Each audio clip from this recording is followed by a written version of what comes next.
Welcome to the Optimistic Curmudgeon, where the best ideas win. I'm your host, Josh Herring. Today, my guest is Dr. Nick Higgins. Nick is an associate professor of political science and the chair of the Department of Political Science, Criminal Justice, and Legal Studies for North Greenville University.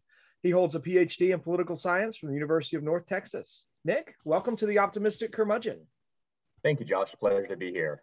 So glad to get to have a conversation with you today, particularly about a subject that I distinctly remember you teaching me about years ago.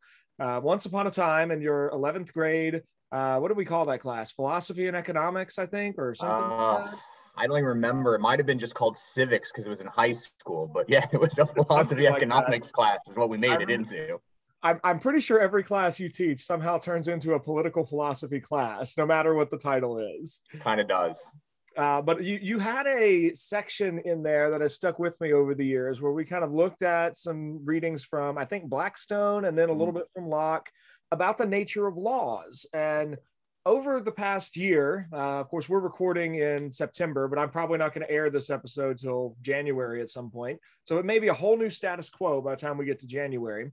But over the last year of 2021, I mean, it seems to me that we're in this moment where there's a lot of confusion over what laws are, what am I obligated to obey? Does a law have to go through some sort of process? I mean, hopefully our audience is familiar with the old, the TV show that used to do those like songs. Schoolhouse Rocks, yeah, the 1970s and 80s, yep. How a bill becomes law. I'm just a bill, only a bill. Right, and that song at least taught me when I was 5 that there was a particular process, but something else seems to be happening today where suddenly new regulations, guidelines, policies, laws all seem to be synonyms, and yet I don't quite think that they are. I'm hoping you can help us think through that today. Yeah, well, I appreciate it. And it's funny because, you just told me that you remember the discussion of Blackstone. And when you had reached out to me a couple of weeks ago over this conversation, the first thing I went to was Blackstone's definition of law. Yes. Because I think it does provide some useful criteria to think this over, but I'm also going to add a little bit more to it because, when you and I talked about this last time, this was, 14, 15 years ago. So I've done some more thinking and reflection on it since then and have some additional ideas. But if you don't mind, I'm going to read you Blackstone's definition because I think that's a good start. And he's talking about municipal law. So, what is a law of a city or a law of a country? And before you do that, could you locate Blackstone for us chronologically? Is he 17th century, 18th century? Yeah, so he is, he's, see here, now I'm gonna have to remember, he was either writing in the late 1600s or early 1700s, and off the top of my head, I don't remember when. So he wrote the Commentary on English Law, which became really the transcendent scholarly work on English law historically, but was also the primary method of educating lawyers in both England and the United States, as the United States was a colony and then became a country. And then even after it had become its own country, this was partly the things that even Abraham Lincoln in the 1860s would have still read as foundational to his law school education. It wasn't until the 1880s that we got to the kind of the modern law school movement. But Blackstone was a key part of it because the American system is based upon what we call English common law. And Blackstone became kind of the primary person to not just explain it, but to really historically show its development and ideas. So Blackstone would have been read by our founders and has actually mentioned in the Federalist Papers a few times as they're appealing to some of his ideas. So obviously his ideas are not related to the modern American sense perfectly, but he laid the foundation for the development of the United States. So I'm going to read this, and this is talking about municipal law. And he says a municipal law is a rule of civil conduct prescribed by the supreme power in a state, commanding what is right and prohibiting what is wrong. And I think there are kind of 4 key parts to that. The first is a rule of civil conduct. It's something that tells you how you need to act in society, right? It's a rule of social interaction in a community. And that's the first thing to recognize about a law, is that's what laws are trying to do. It's recognizing that private public sphere that we often talk about, but to see that in the public sphere, it's appropriate to have guidelines and rules of how to conduct oneself. And then the next line, and this is the one where we're probably going to have a lot of conversation on today, is prescribed by the supreme power of the state. And so this means that it's made by or written by the person who has the authority to do so. And that gets into a huge question on really what type of authority is legitimate. And I'm going to come back to that in a second, because I think that's going to be the heart of today's conversation. But then the other parts of Blackstone's definition is commanding what is right. And so one of the things to recognize is law is not just there to tell people to stop doing things, but it's also to promote what we call the common good, or to promote the good things of society, particularly, again, within social interactions. And it also, and that's the fourth part of Blackstone's definition, prohibits what is wrong. So there is an aspect of it that tells us what you should not do as well. And there are other parts of law that are important as well, as, the law has to be written. It has to have punishments that come with it. All of these things Blackstone spells out more as you kind of go through and read some of his definitions on this. But the biggest thing to think about is this second part, this prescribed by the supreme power of the state, because really this raises a rather philosophic question of what type of, who is the legitimate authority, right? Like, we all recognize that we are supposed to obey our authorities, and we even mostly want to obey our authorities. But the question is, how do we determine whether it's a legitimate authority or not? And there's a whole area of philosophy of law called philosophy of legal theory. And it gets into the question of what are the right sources of authority, of legitimacy. And there are two primary ones that I'm going to talk about today. There are some other subsections, but I think these two are the main ones that you fall into in really any discussions. And the first is what's called positive law. And this is the idea that law is the creation of human beings and can arise under people's desire to create these laws, but there's nothing external to the law itself that provides any guidance, input, or legitimacy. The legitimacy is within itself alone. And there are two aspects of this. Sometimes this could be called what's called command theory, which is basically the law of force. I command you to do it, and the reason you have to obey it, and the reason it's legitimate, is because if you don't, I have something that will force you and punish you if you don't. And this is a form of positive law. It's a form of command where we say, okay, the person with the biggest guns is the one who determines the right laws. And of course, we all kind of shrink at this, like, there's something here that I don't quite like. But then sometimes in our conversations, this is exactly what we say. We say, taxation is nothing more than the robbery of the government, or the government is nothing but a big set of piracy. There's I was actually just talking about this in my class this past week. We were reading Thucydides' history of the Peloponnesian War. And right at the beginning, he's giving a history of ancient Greece. And he talks about the rise of Minos, the Minoan civilization. You might remember the Minotaur as the big thing, but he's coming in. He's saying before Minos came, there are a bunch of little pirates all around the Aegean Sea. And they were actually praised because they helped people and they robbed people, but they helped the poor of their community and they robbed others. And he said there was no shame attached to piracy. And then Minos came, and he basically put an end to all the pirates by forcing them to pay tribute to him. And I always say the reality is Minos was just the biggest pirate, right? He was the same thing. Just by force, he had a bigger navy and was able to control things. And so what you saw there is kind of an argument that government is really nothing more than the command of force, and the person with the biggest force is the legitimate authority.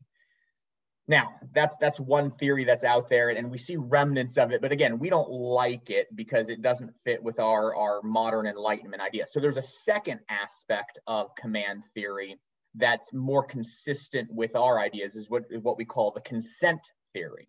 So rather than saying that law is just what the biggest authority over us says, this goes back to Locke and others, is that law is what we've consented to, either explicitly or at least implicitly, by staying under the authority while they rule.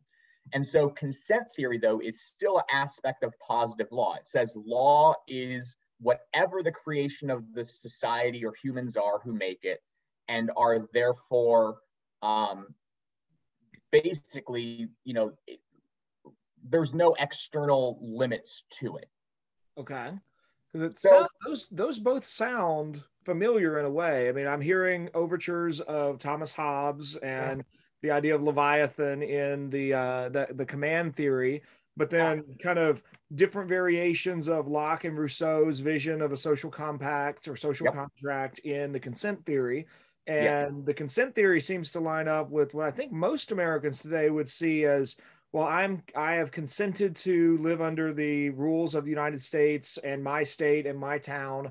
And the particular way I consent to that is through voting for the representatives who are then duly delegated to make laws as they see fit and can get passed through the various processes. Is that accurate? Yeah. No, you're absolutely right. There's, in most of these positive law, both command and consent theory they're not exclusive to kind of the modern ideas, but they're the ones that are more followed by the modern philosophers. And again, you can find Thomas Hobbes in that kind of command idea, which again, we've kind of rejected. And then you can find more consistent with our ideals in the consent theory. And both of these kind of are derived from this idea of positive law. That law really is the creation of humans designed for humans. Now, those ideas, though, are not the only ones out there. And I told you, 15 years ago when we first talked about this, I thought about this a lot more. And I started doing some additional reading. And I want to bring in one more definition of law, which would be Thomas Aquinas' definition of law. And this is from the Summa Theologica. And it's very similar, but there's one key difference that I want to bring out here. And so Thomas Aquinas says that law is an ordination of reason by the proper authority for the common good and promulgated. And so you'll hear many similarities, right? So by the proper authority, right? We're still trying to figure out what's the proper authority. Blackstone says commanding what is right, prohibiting what is wrong. Aquinas says for the common good, right? So still similar ideas. Aquinas says it's promulgated. You have to make it clear. You can't just make it, all of a sudden ex post facto, like, hey, I told you that was against the law, but I didn't actually tell you what the law was. Those are problems. But the key addition for Aquinas is that first line, the ordination of reason. And here, Aquinas is following kind of a scholastic idea and an ancient idea of natural law theory, that laws are valid, but only when they're within the bounds of consistency with the created order. And and so for those who are Christians, you would say this is because of the way God has imbued his character in creation. But even for those who are not, we would say that there are certain regulations and orders to the natural order, and reason will help us discover what those things are. And so the natural law theory is a little bit different than the positive law theory, because it says there are laws that are made by humans that have to correspond to these ideas of reason or the natural law, and anything that doesn't correspond to that is not a law. And you might hear, and I'm sure you've read this with students before, a little bit of Martin Luther King Jr. I was just thinking of the letter from a Birmingham jail that I actually just taught this last week to some aspiring Lincoln Douglas debaters. We're in the season with the NSDA novice LD resolution about civil disobedience is morally justified in a democracy. It's those three clauses, but I always mix those up. But we were talking about the fact that you can in fact have an unjust law, and part of what makes civil disobedience so powerful is that you're actually tapping into a pretty universal recognition that an action is unjust, and that when you perceive that injustice, King, and lining up with Immanuel Kant and others, would say you're morally obligated to reject that unjust law, that you only follow an unjust law mostly because you fail to realize that it's unjust. So seeing visceral disobedience and the suffering as a consequence provokes the conscience, and so on. But yeah, I think and he's one of the clearest voices I've ever read to articulate the idea that just because Congress has passed a law doesn't mean it's a law in this highest sense. If a human law violates a law of reality, then human law has to subordinate to that. So if you have an unjust law, you're actually obeying a higher law if you reject the unjust law. Right. And so this is where you see that kind of clear distinction between natural law theory that's appealing to a higher law on some level versus the positive law theory, which is kind of you have to follow the law that's created by your legitimate authority. And so those theories are important for us as we think through some of these things, because it reminds us that whatever our legitimate authority is, the question is, are they bound by an authority above them or not? And if we say that they are not, if we say that they are, it's just our consent, it's the majority will, or just because they have the most power, then what that tends to mean is we as the people are obligated to follow all kinds of laws, regardless of whether or not they are moral or regard that they are just. But when there is this conception of natural law, it reminds us that the laws themselves, the legitimate authority, there's a point in which their legitimate authority no longer exists. Even though their legitimate authority everywhere else, there's a boundary. And so when that boundary is exceeded, then the ability to ignore that authority is there because they're no longer legitimate. They've stepped outside their area of legitimacy to a place where they don't have the ability to regulate. And so those are, I think, are deep philosophic issues, but kind of help us as we're wrestling with some of these ideas, because it helps us understand what we as citizens are bound to do. I think that's a key word to keep in mind here too. I remember different professors over the years making a distinction between subjects and citizens. Yeah. And that the subjects of a king don't really participate in the decisions of the king. But there's an important distinction where the citizens, as members of the civitas, are part of the life of the city, and they too have a role to play. So, and as we kind of get into this, I think it's important to frame it as like, not that as this is not a neither of us are quasi-revolutionary type people. I mean, we're not looking to overthrow the current government or reject legitimate law and order. But it is part of the American experiment of ordered self-government, of liberty under law, that those who have liberty have to kind of always be looking at these questions of the boundaries. And are the groups that have power, whether that's through this natural law understanding of power, or whether it's through a consent or command understanding of power, is it the right exercise of power in this particular act, or is that an illegitimate growth of power that we as citizens, out of the love of the polis as a whole, ought to resist? I think would you agree with that, or would you nuance that any further? Yeah, I mean, I fundamentally, I think this idea that you start with is that as American citizens, primarily, we are to be self-governed. And as you know, and again, we've had these conversations before, the less self-governed we are, the more I need to be externally governed. And so one of the primary things is anytime I see the promulgation of more and more rules, it to me means that there's actually problems with the citizenry and their ability to govern themselves. Because if they could govern themselves, there would not need to be external rules, or at least as many external rules. So, we can talk about the growth of these external rules, but one of the things that we have to understand is for those who are trying to be self-governed, who are trying to learn this, to act prudentially and wisely in a situation, sometimes there are going to be extra rules that we don't like, but are still legitimate, are still absolutely done by the authority. They're not in violation of the natural law. We don't like them. If in the perfect world we wouldn't have them, but the reality is that's not the world we live in. And so they're going to exist, and therefore we need to still follow them. But it is worth recognizing that the legitimate authority of a government ends at some point, and we as citizens are able to say to the government, when that legitimate authority ends, I no longer have to obey that specific command. I may have to obey every other command, right? And that's one of the things to realize. Just because they overstep in one area doesn't delegitimize every other area that they're in. And this is where I think Martin Luther King Jr. is a great example, because he would say you would still have to obey the government and the traffic laws and all these other laws that are going on. But when it's this area, when it's unjust, you have to disobey. And what's interesting with Martin Luther King, not only do you have to disobey, you actually have to suffer, because they have the legitimate authority to punish the violation of their own laws. And that is a legitimate authority they have.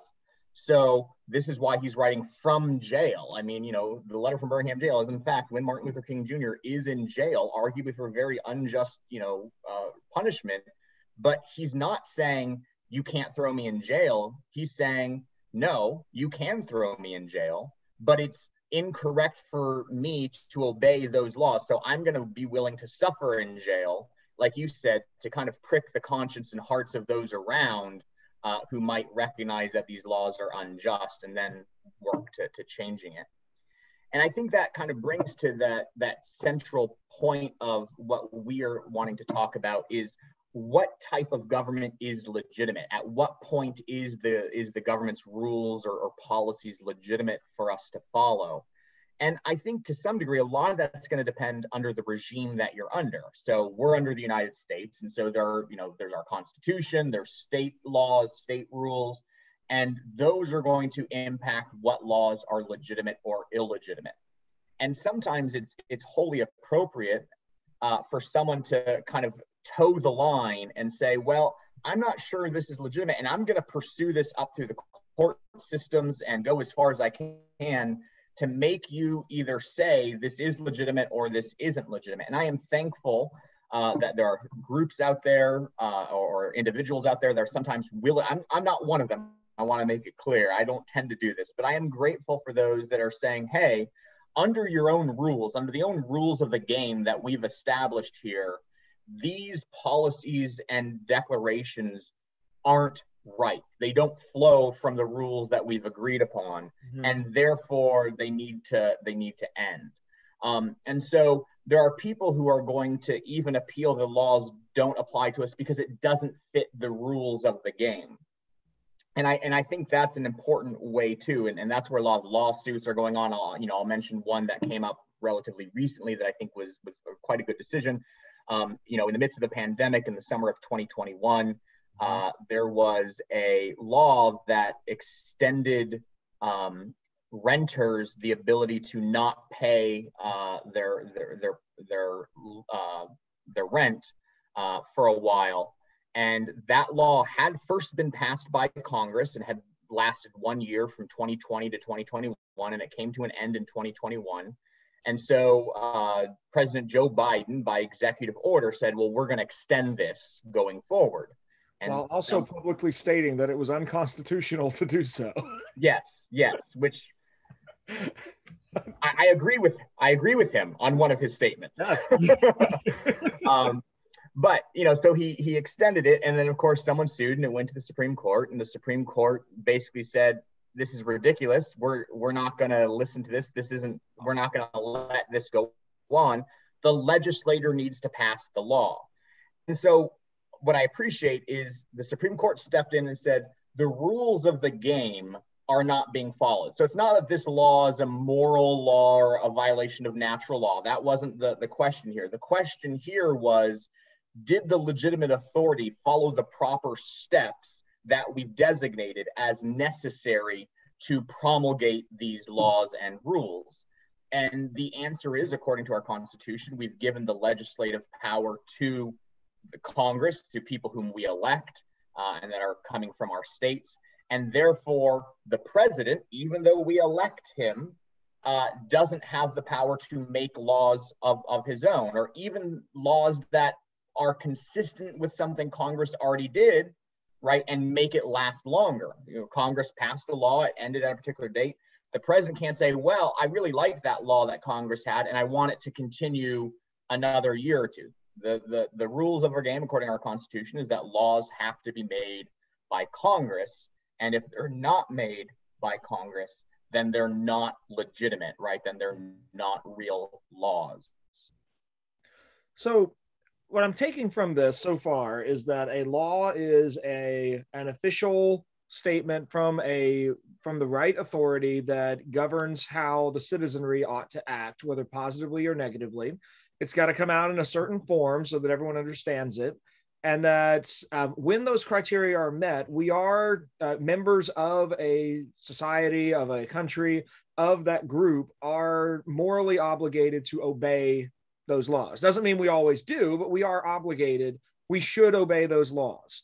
Well, now, what would you say to some of the other vocabulary words that have been used a lot over the last year? I'm thinking particularly of guidelines, recommendations, and policies that are coming from non-elected agencies. The CDC, I think, is the biggest example of this, that they've issued guidelines that apply to renters, to homeowners, to businesses, to schools, to all kinds of places. And yet the CDC does not have the legislative authority that Congress has.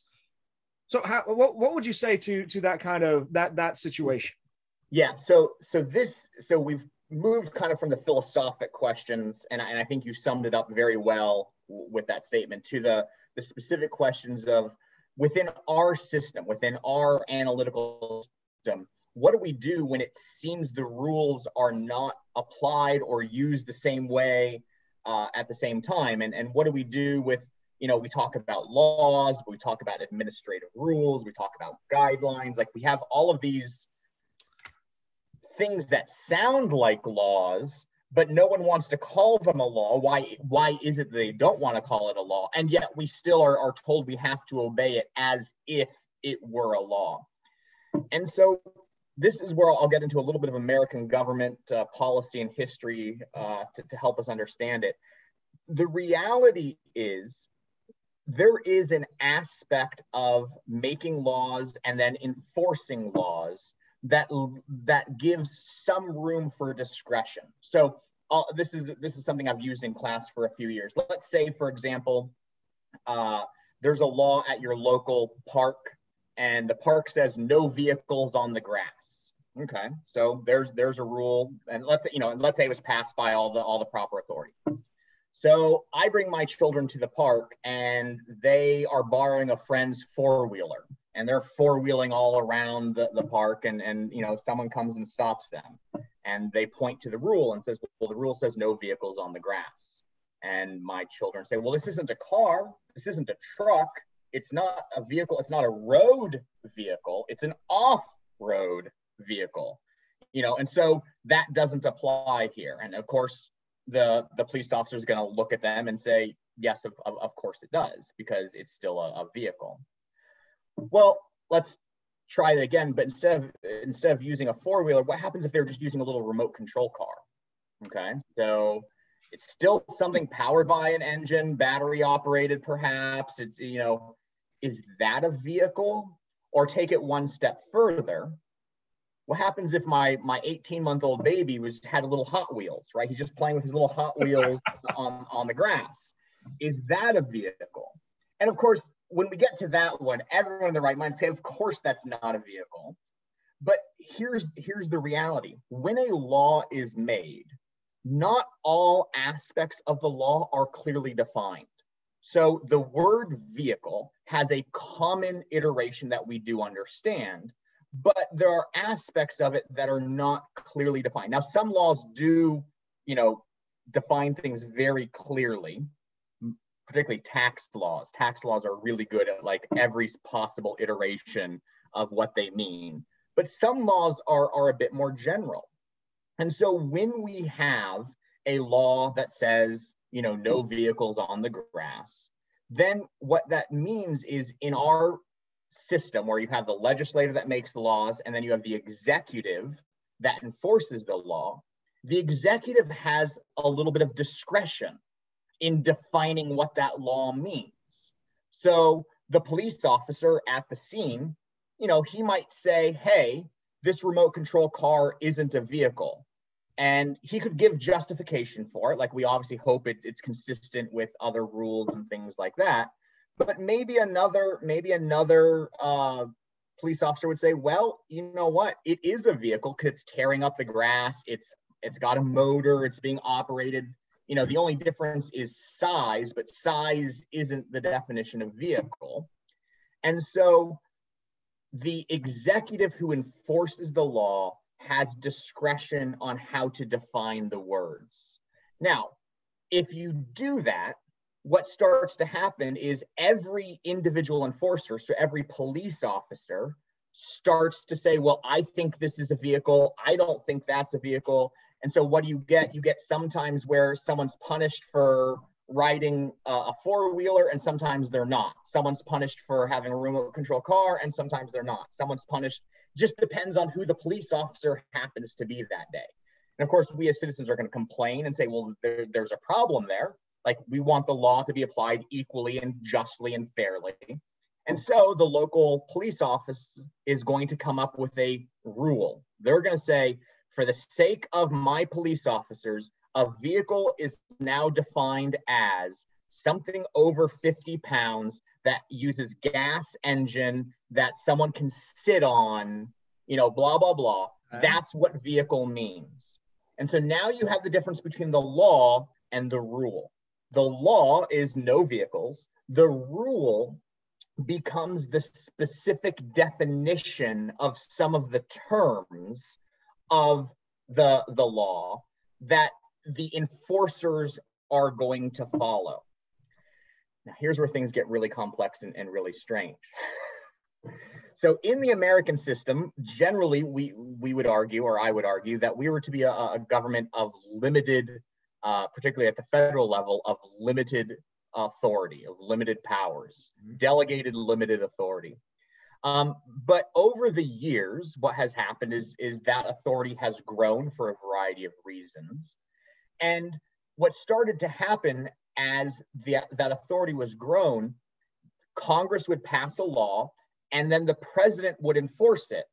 But then the next time a new president came in, all of a sudden those definitions changed. And someone might say, well, wait a second, I'm a big fan of remote control cars. And so, or I hate remote control cars. So those are now considered vehicles.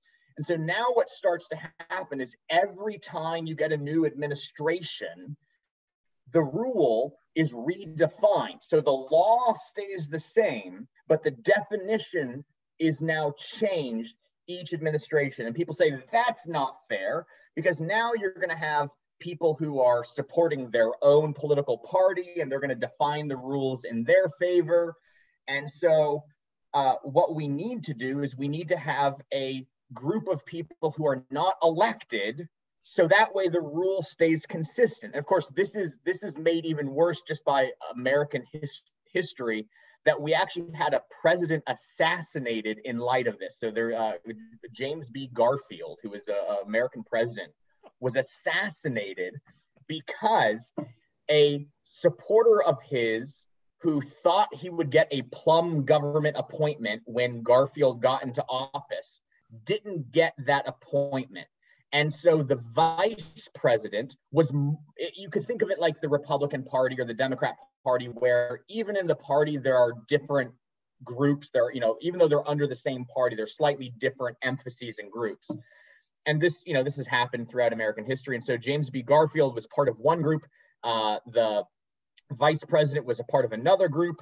And this person thought he was going to get a plum government appointment so he could enforce the laws consistent with their party. Well, he didn't get it. So he's like, well, the way I need to get it is if I can kill the president, then the vice president becomes a president and I will get that appointment. So the guy's name's Charles Guiteau. He goes and he shoots President Garfield, who then dies, I think a month or two later. He actually died of sepsis, not technically the gunshot, but from the gunshot. But and of course, Charles Guiteau did not get the plum appointment. But this brought to the American public's attention all of these people vying for appointments in the government to make these rules. And so they said, you know what we need to do? We need to come up with people who are not partisan, who are not elected to do this. So they created what's called the Civil Service Act, or the Pendleton Act of 1881. And this law basically started our bureaucracy as we now understand it, as a group of people who are technically part of the executive branch, whose job it is to take the law, define the specific rules to ensure that it's enforced consistently, but to do so without any political bearing of being of one party or another. Okay. So you're with me kind of historically how this has happened? Yeah. So there's a couple things that I want to follow up on there real quick. Okay, and then I'm going to get to the worst part of it. Like, we're not even at the worst. Okay.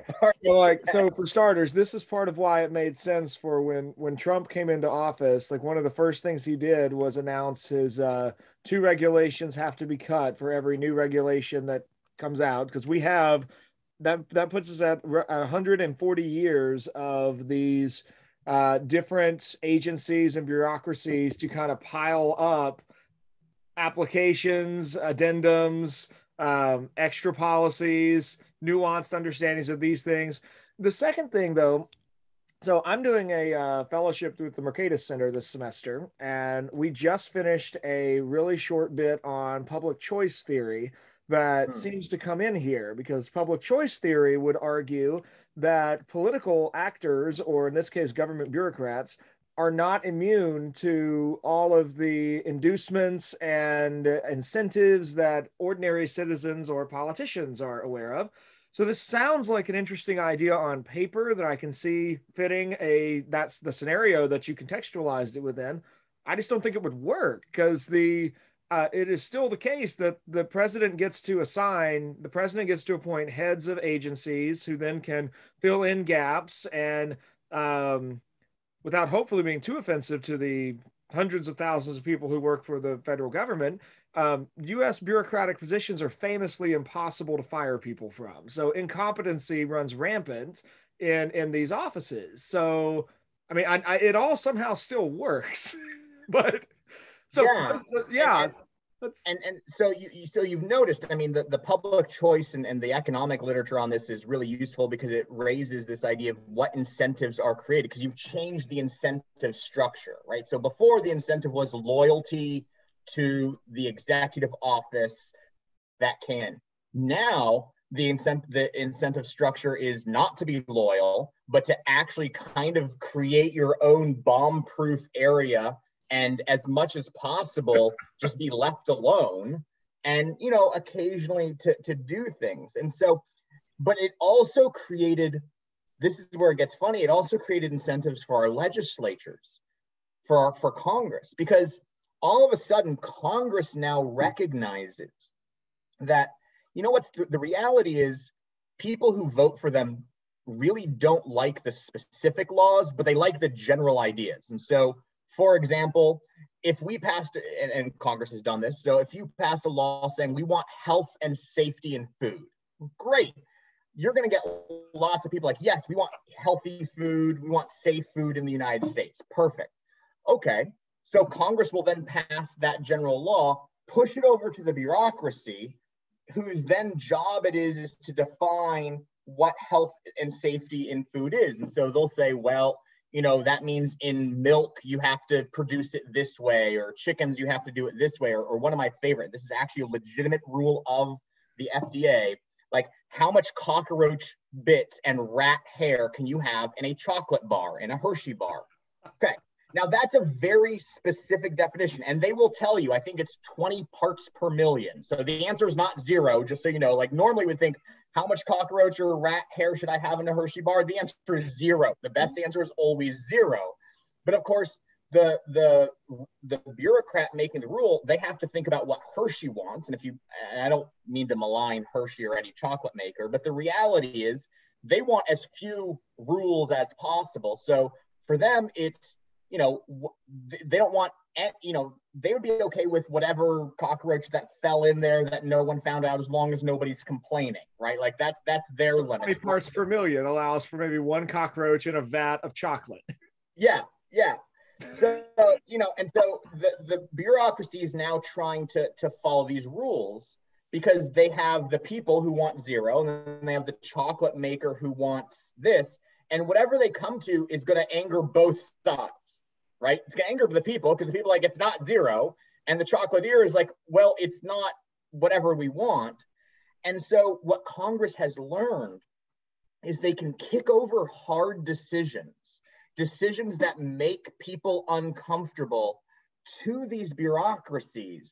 And so it has become an incentive for Congress to make general rules and then let the bureaucracy define the laws. And you will actually, if you read a lot of laws that Congress passes, they will say, we're going to create healthy food as defined by the FDA. And so they're basically just giving authority to the FDA to promulgate those rules to follow the law. And so in a weird way, the FDA or the bureaucracy, they're not making laws, they're making rules, but they've been handed a lot more authority so that it's called the delegation of rule-making power, right? They've been delegated this authority by Congress, because it's in Congress's best interest not to make people angry at them, because then they won't get reelected. So you make the general laws, you let the bureaucracy make the specific things that annoy people. And then what happens is when your constituent says, hey, I don't like what they did, then the congressman says, I will come to the rescue. I will step in and fight against that bureaucracy for you. And I will be your champion against those specifically bad laws. So what they've created is an incentive to pass the buck of lawmaking, of rulemaking, over to the unelected bureaucrats because of their interests. Well, and that's really helpful, at least these two different ways. I think that makes sense. I've heard for years that the original Obamacare legislation had blanks in it, that it was literally, so this amount will be provided for blank condition. That's written knowing that this system is going to take care of it once it's passed. And then, but then the other thing is like, so is this part of why people say our legislature is broken? Yes. This is one of the main reasons. And it's multifaceted. This is not the only facet, but the reality is the legislator is broken because they are unwilling to do the hard decisions that lawmaking requires, right? Because the reality is making laws is hard. And when you talk about doing what's for the common good, and you're talking about, commanding what's right and prohibiting what's wrong, there's going to be arguments and debates, and eventually you're going to make a stance, and some people are going to disagree with you on that stance. But if you make it right, if you go through the process and argue over it, you're at least going to have a strong reason. So back to Aquinas' ordination of reason, you're going to have a strong reason why this is the decision you came to. And you're going to be able to articulate it and defend it, even if, recognizing that not everyone's going to agree with you on it. But part of the challenge is when you've passed the buck over to someone else, not only are you not doing your job very well, you can get to blame someone else if nothing works very well. So it almost as if the structure has been not designed, but has been by some of these rules and passing over, has been designed to protect lawmakers from hard decisions and putting all the controversial decisions in the bureaucracy. And that's often what we see.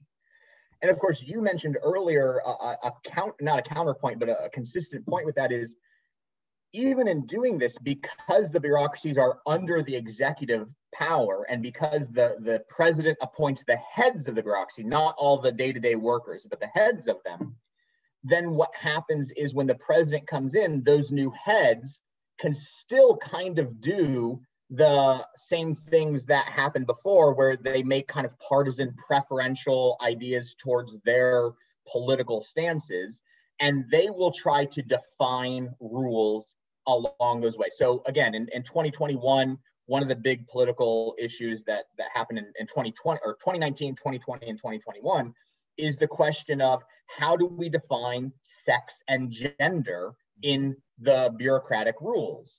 And so Trump came in and said, we're going to define sex based upon its biological component, the way that you're born. And then Biden comes in and says, no, we're going to define it based upon your identity, right? But again, because a lot of rules impact sex and gender, the transfer of those terms is going to have huge impacts on how things are done. And here you have where the heads of the department are still able, based upon political positions, to kind of regulate and make rules for this. And the reality is there is a very simple solution. Just have Congress make the laws and have them make the definitions, right? But the problem is the incentives are for Congress not to do this. And so, back to the beginning and to kind of how we started this, are these laws, are these rules legitimate commands of our authority? The answers are, in most cases, yes. And again, I want to go back to what I said. I always appreciate when there are people who are towing the line and saying, you didn't decide this the right way, or you did this the wrong way. And we always need to make sure that the processes are done consistently. But the reality is, the way Congress has delegated authority over to the bureaucracies, many of these things are within the authority of the bureaucracy because our legitimate rulemaking institution has given it to someone else. And there's nothing inherently wrong with that, although you might argue, well, how much can they give before they no longer are the rulemaking institution? And I do think that there's, some point that might be itself a good argument. And so then for all of these, mask mandates, with the COVID situation, or, rental assistance, or all these things are going on, there is still a big debate over whether the rules followed the proper steps, because again, it has to be done in the right way, in the way that we've designated. And so those can, I think, always be challenged, i.e. this wasn't passed in the right way. This wasn't passed, President Biden can't make that executive order. Congress has to do it. Or in South Carolina, there was a law passed this summer that prohibits high schools from having mask mandates. And that was passed in a budget resolution. So part of the argument is, can you, when you're talking about money, can you just add anything you want to that bill? And that's kind of a technical question of whether the law went through the right steps. And I think that those challenges are important and should be supported wherever they are. But once those challenges are done, we have to say, you know what? If it went through the right steps, it's probably a legitimate decision that we are obligated to follow, because we are doing this, as long as and it goes back to that natural law, as long as it's not in violation of the natural law. Okay. And there, the issue, I would say one quick way, it's not the only way, the quick way to determine whether something's in violation of natural laws, are they forcing you to do something that is immoral? Not something that you don't like, because laws often force me to do things I don't like, but are they forcing you to do something that's immoral? And if they are, then we could start having a natural law argument that maybe I don't have to obey it. But the reality is, my political position notwithstanding, forcing a landlord to wait for rent from a tenant is not immoral, right? They're not forcing me to do something that's immoral, regardless of what my political position on it is, right? Is it immoral for me to go to a school where my kid has to wear a mask? No, it's not immoral, right? Now, I may not like them. There's prudential arguments, and I always say, because laws are supposed to be reasonable, even if the law is something you don't like, you should still be able to talk to the lawmaker, work on adjusting it, and present reasons for its change. And I think that that's always important. I think part of that, I'm thinking now about those examples you just raised. I mean, part of that depends on the strength of how strongly do we read the question of moral, or the term moral. I mean, if the word moral simply means it's ancient Roman mores or customs, that's one thing. We typically don't use it that way, I don't think. Most people use moral or immoral to refer to their sense of a violation of the good or upholding the good. I'm doing what is right. I mean, I think I would not make I don't think there's a very strong argument, but there's an argument to be made that the masks as just masks are, at the very least, they're a harm to human interaction. And for very young children who are forming their initial perceptions of who people are and learning how to interact with people, I'm talking about like 3 and 4 year olds, like that, the youngest ages, that are we doing some measurable harm to them by through either requiring them to wear masks or having them only interact with adults who are wearing masks? Are we harming a natural process of forming human connections? Now, again, not a very strong argument, but I think the question is real there about is there a stronger harm, and which might rise. Now, I think I would disagree with you about the rent moratorium idea, though. Like, I would cast that as immoral because the owner is not getting the use of his property. He's not getting the return on his investment. There is a natural process that is being stopped. So I mean, there's, in a sense, that's a theft of money from the owner, and it's a permissible theft in this case. So I think I would argue that one rises to the level of immoral, but that's already solved through the Supreme Court saying it's unconstitutional. Yeah, and obviously we could have some of those specific conversations, and I think what you raise in both cases is, in most issues, moral ideas are implicated. I think this is the reality in anything in life. But one of the things that we have to ask ourselves is not whether morality is implicated in it, but are you being asked to do something immoral? Mm-hmm. So, for example, not saying that there's not morality in particularly the issue of tenant and landlord discussion, but is the landlord, by forbearing rent, and remember, it's a forbearance, it's not saying that they don't ever get it, is a landlord being told to be immoral to do that? And I would say no. Now, the landlord's not actually going to get his rent. If I have $1,000 a month rent, and I'm already in a lower economic position that I'm renting instead of buying, and then I have 18 months where my rent is forborne, and I owe $18,000. Yeah. I don't think I've stuck that away in a bank account, because now if I was wise, I would have. But if you're my landlord, you know what? I'm just gonna be like, well, Mr. Higgins, Dr. Higgins, you can take me to small claims court. That's fine. But I'm moving out, and I'm actually moving to Arizona, and bye. Once that's fine. So, like, there was a permissible theft there that I don't think, I think it's horrendous. I mean, we're setting up the consequences are real. We're going to feel those, but the system itself permits that kind of activity. And it's it's a legal favoring of the people who don't own property over the ones who do own property. Absolutely. And as I said, it's not that these are not that there's not morality doing it, but the point is the landlord is not being commanded to act immorally, right? No, forbearing rent is, they're being commanded to basically recognize that they may not get the money back. They're being commanded that, to do this, but they are not being told to act immorally. They're being acted immorally against. Okay. I agree wholeheartedly, right? So that's the distinction that I'm making. Okay. To be acted immorally against is much different than being told to act immorally.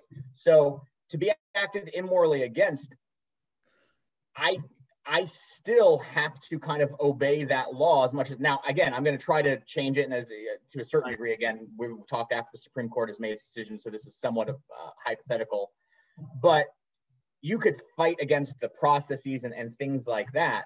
But part of the natural law is if it's a legitimate authority, right? If it goes back, if it's a legitimate authority and they command you to be punished for something you didn't do you still have to accept the punishment?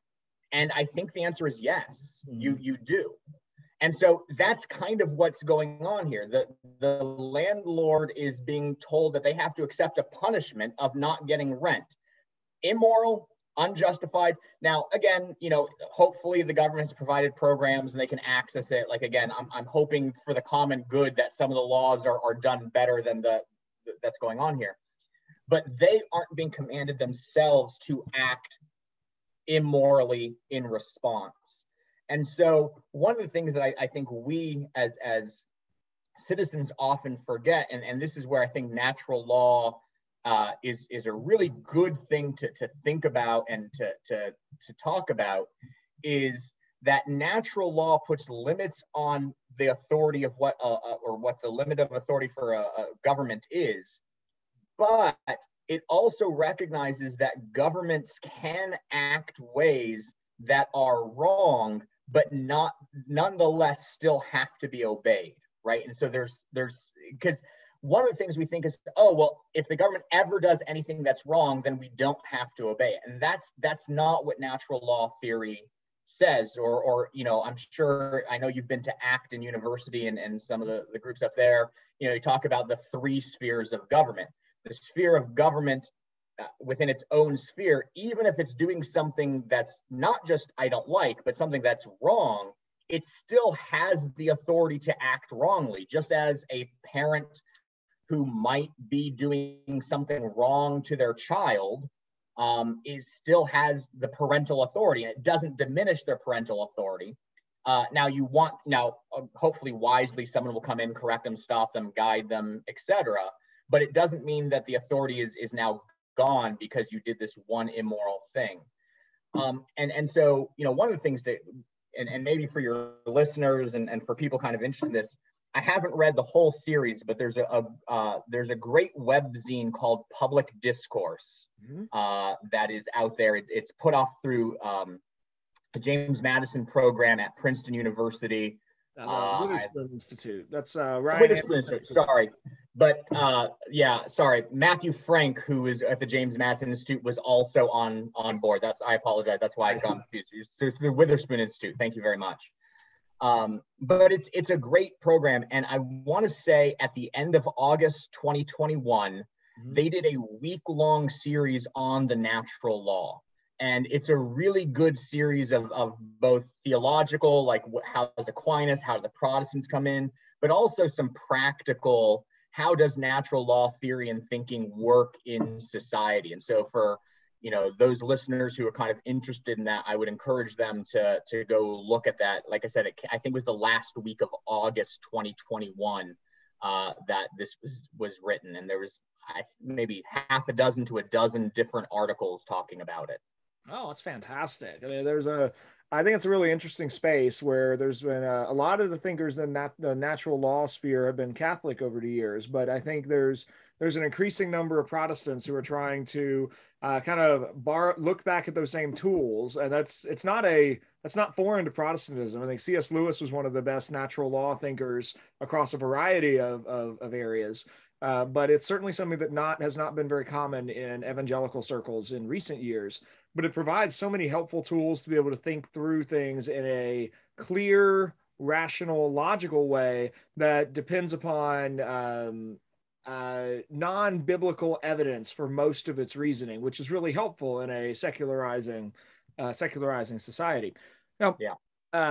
Nick, as we're kind of wrapping this up, let me. I do want to just pick your brain about some specific examples. I was thinking through some things that I've run across in the last few months.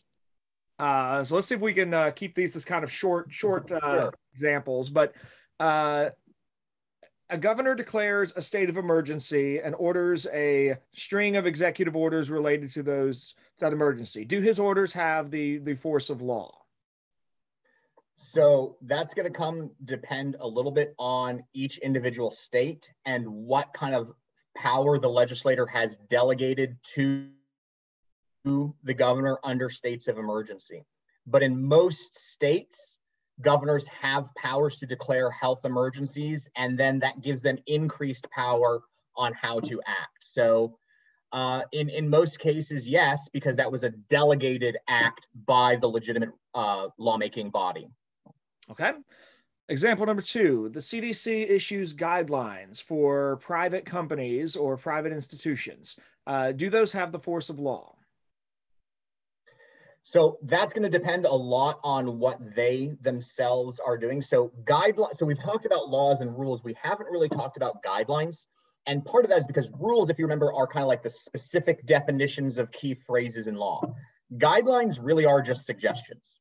They really are suggestions saying, we're experts, we've studied this, we have knowledge, and so these are the guidelines we would ask you to follow. So guidelines will not have the force of law, but rules will. And finding that, and there's probably going to be some fuzzy points where those are going to come right next to each other, where I'd almost have to look at each one and do a lot of research to figure out which side it falls on. But I would say generally, probably guidelines do not have the force of law, but they have, they're supposed to have the force of wisdom. Okay, so they're more in the prudence, sort of like we might wise advice more than an area of specific moral obedience. Then exactly. Okay. So example 3, a private company puts up a sign saying that masks are required. Is that law in the private company space? Yeah. So this is a great question. So the first thing is, as long as the private company is not violating another law above it. So obviously, if a law forbids me from making that command, I can't do it. But it's what we would call house rules, right? It's the same thing. I've got a bunch of kids, and yesterday afternoon, a couple of my daughters went over to someone's house after church to hang out for a while, and I try to let my kids know that each house has slightly different rules, and that's okay. Like, just because our house we do this and their house they do that, not a bad thing, but they need to make sure they follow those house rules. That's just by being a polite guest. So I wouldn't call it law because, again, it's not made by the supreme authority, but it's one of those things where, because it's with someone who has at least relative authority over their area, it's a law-like action. That would be kind of my argument. And so they definitely would have the ability to enforce it, and in enforcing it, they would have the ability to at least remove people who don't follow. They couldn't punish you in the sense of putting a fine on you or sending you to prison, but there's some ability to enforce and then remove people who violate that. Okay, I think that makes sense. Last one, I think you already you answered my fourth one already. That fit under the guidelines idea. Oh, yeah. So a town issues a mask mandate for that town specifically, but intentionally fails to enforce it. Without an enforcement mechanism, is the statement law?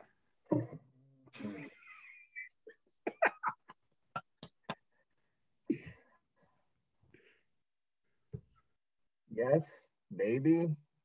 So this is one of the things is, you know, going back to Blackstone, you can go back to some of his other discussions of law. So I gave you the definition of municipal law, and he has other branches of law that he talks about. And one of the things he talks about in his earlier definition is the necessity of enforcement, that there has to be enforcement for a law to be a law.